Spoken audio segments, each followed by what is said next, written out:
gente, aqui é a Desse, esse aqui é o Louca dos Livros, e esses são os livros que eu li no mês de junho. Em junho eu não consegui ler a meta de 4 livros no mês, mas eu fiquei bem feliz com o que eu consegui ler, porque na verdade eu parei muito pouco pra ler, e eu nem fiz lives nas quartas-feiras nesse mês. Então, nossa, eu já li muito menos fazendo mais lives, por exemplo. Então eu tô bem feliz com o resultado.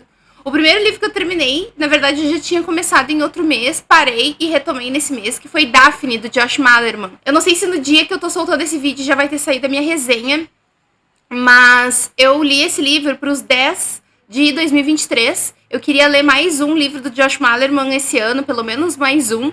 E eu queria ler outro, na verdade, mas eu li esse porque ele tava nos finalistas de alguns prêmios.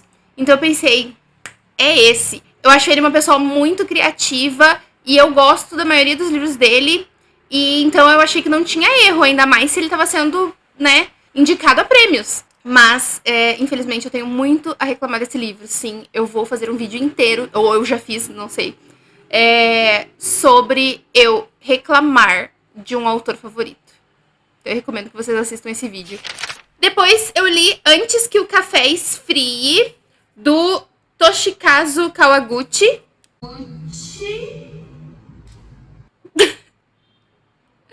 O livro já tá me batendo porque eu não gostei muito, então ele sabe que eu vou falar mal. Eu li isso aqui numa leitura conjunta da Rô, do canal Biblioteca da Rô. E a gente leu um conto por semana. E foi um jeito bem rápido de ler, assim, bem fluido de ler. Mas eu dei 3 estrelas porque eu acho que eu vou esquecer desse livro daqui a pouco. Não tenho vontade de ler o 2, 3, 4, que eu descobri que tem 500 depois desse.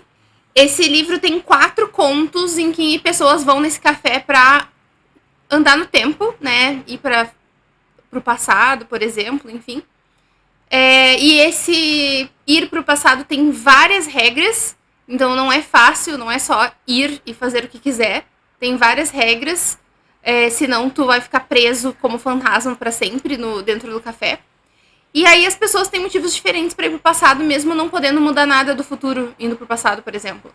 E isso é uma coisa legal. O fim do livro, inclusive, dando a entender assim, tipo, por que as pessoas vão pro passado se elas não vão conseguir mudar nada, faz muito sentido.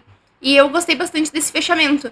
Porém, as histórias, elas são bem fracas. A primeira é muito boba e não dá nenhuma vontade de continuar lendo o livro. Mas a segunda foi a que eu mais gostei, que eu achei mais emocionante e profunda, que é a história de um senhor com Alzheimer. E depois as outras eu vi vários probleminhas, assim, eu não me apeguei muito. E também tem, eu acho, muito de cultura japonesa, assim, não da cultura em si, mas do jeito cultural, eu digo, sabe, das pessoas, o jeito delas terem vergonha e não falarem as coisas, que é muito diferente do jeito ocidental. E eu já li muito livro oriental que isso não é forte desse jeito, que as histórias são mais densas e sérias do que, tipo, a menina não dá oi pra mãe porque tem vergonha, sabe? Ai, sei lá. Eu sei que talvez seja um pouco de preconceito, mas é muito difícil pra mim me conectar quando a história tem essas bobeirinhas. E na verdade, assim, tô falando do jeito oriental, porque a gente sabe que, até pela cultura dos animes e tal, e doramas, mas apesar de dorama não ser japonês, enfim, que os orientais são mais assim. Só que a verdade é que existe muito livro ocidental que é assim também, que é o clichêzinho do romance, né? Não que aqui tenha romance, é só porque eu me lembrei. Eu acabei de ler no mês passado Órbita de Inverno, em que um dos personagens também não falava nada porque tinha vergonha. Então, assim, nossa, é um trope aí que eu não engulo bem. Mas, enfim, eu achei que tem gente que vai gostar. É um livro de contos, então tem os bons e os ruins, como sempre, mas eu achei fraco. E esse café tá bem fraco e morno pra frio. E eu não vou continuar a leitura da série.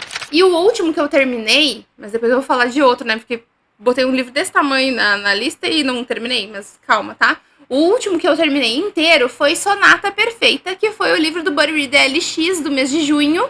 Buddy Read LX é a leitura conjunta que eu organizo com a Rede de Livro em Livre e a Maria da Xícara Quente. Todo mês a gente lê um livro diferente. Inclusive, já vou aproveitar para mostrar que nos meses de julho e agosto nós vamos ler Battle Royale.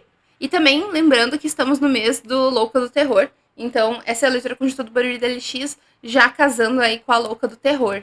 Vem ler com a gente! Em Sonata Perfeita, nós temos a história do Gustav como protagonista. Ele é um menino suíço e a família dele passou por algumas coisas tensas, principalmente na época da Segunda Guerra, e hoje ele vive só com a mãe. O pai já é falecido e ele tem um amigo que ele encontra, o Anton, que é um judeu. E apesar da Suíça ser neutra, tem uma certa história da família dele com judeus e com a Segunda Guerra que vai influenciar essa amizade, vai influenciar a relação dele com a mãe, enfim. Falando assim, parece ser uma história interessante, bonita, dramática, interconectada, enfim. E eu acho que esse era o objetivo da Rose Tremaine quando escreveu Sonata Perfeita. Porém, ela teve algumas falhas bem grandes, na minha opinião, em relação ao jeito que ela resolveu continuar com essa história, né? Delimitar essa história e tal. Porque ela faz saltos temporais e o último, pra mim, não fez nenhum sentido. Então, eu não gostei. Eu acabei dando 2,5 estrelas pra esse livro, porque as partes que ela escreveu bem não foram suficientes pra me pegar, e as partes que ela escreveu mal baixou bastante a nota do livro pra mim. O encerramento, não gostei. Por gosto pessoal meu, independente da escrita da Rose. E, enfim, esse livro poderia ser muito melhor. Milhões de vezes melhor, dependendo da mão de quem escreveria. Eu não sei se eu leria outra coisa da Rose Tremaine, teria que ter um plot muito interessante para me chamar a atenção, porque aqui eu não gostei do desenvolvimento. E eu posso falar muita coisa de que eu não gostei, só que tem muita coisa que é spoiler. Enfim, se alguém tiver interesse nessa resenha, eu posso fazer mais adiante. Mas assim, com essa eu encerro que as leituras que eu terminei este mês, eu não tive nada que eu amei. Infelizmente teve isso no mês de junho, porque Daphne eu dei 2 estrelas, Sonata 2,5 e Antes que o Café Esfrie 3 estrelas. Porém, entretanto, todavia, eu comecei a ler, por isso que eu botei aqui, Medo Imortal. Esse livro aqui, o Júlio escolheu pra mim, Júlio, meu marido, escolheu pra mim ler. E ele escolheu sem saber nada sobre o livro, pela capa mesmo. Vejam o vlog que ele escolheu o livro pra mim. E eu já comecei, apesar de que eu vou encaixar ele na Maratona Louca do Terror. Já estou encaixando, porque quando esse livro sair, esse vídeo sair, já é julho. Mas eu comecei no mês de junho pra dar uma adiantada, e porque eu não tinha mais nada pra ler, eu achava que eu não ia terminar outro livro em junho, então eu comecei ele. E eu tô agora, então, hoje eu tô gravando no dia 1º, eu tô na página 80 e poucas, 84, e com isso eu li acho que uns 4 contos, e os primeiros contos aqui são do Machado de Assis, e eu tô gostando demais, gente, sério, eu adorei o que eu li até agora. Vou falar pra vocês aqui, só pra vocês terem uma noção. Esse livro aqui, ele tá separado em 1, 2, 3, 4, 5, 6, 7, 8, 9, 10, 11, 12, 13 autores, alguns com um conto só, outros com vários. Começa em Machado de Assis com 6 contos e eu li 4. E desses 4, 2 eu simplesmente amei, favoritado. E eu não leio Machado de Assis desde a minha infância, adolescência na escola. Então eu tô muito surpresa e com muita felicidade de ler Machado de Assis e gostar. E aí tem outros autores, Álvares de Azevedo, Afonso Celso, João do Rio, Humberto Campos. E termina com Júlia Lopes de Almeida, que foi uma autora que era para ter entrado na Academia Brasileira de Letras na fundação e não entrou por não ser homem.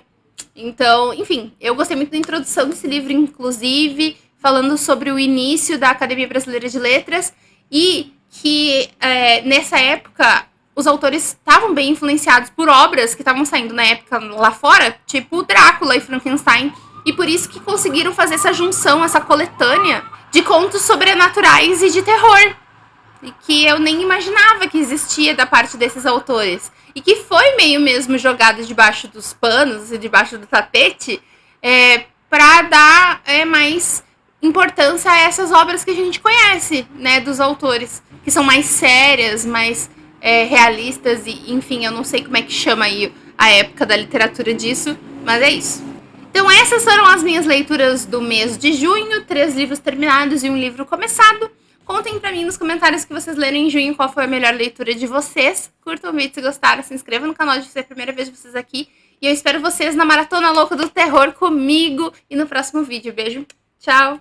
Mas eu dei 3 estrelas porque eu adoro Josh Malerman, eu acho ele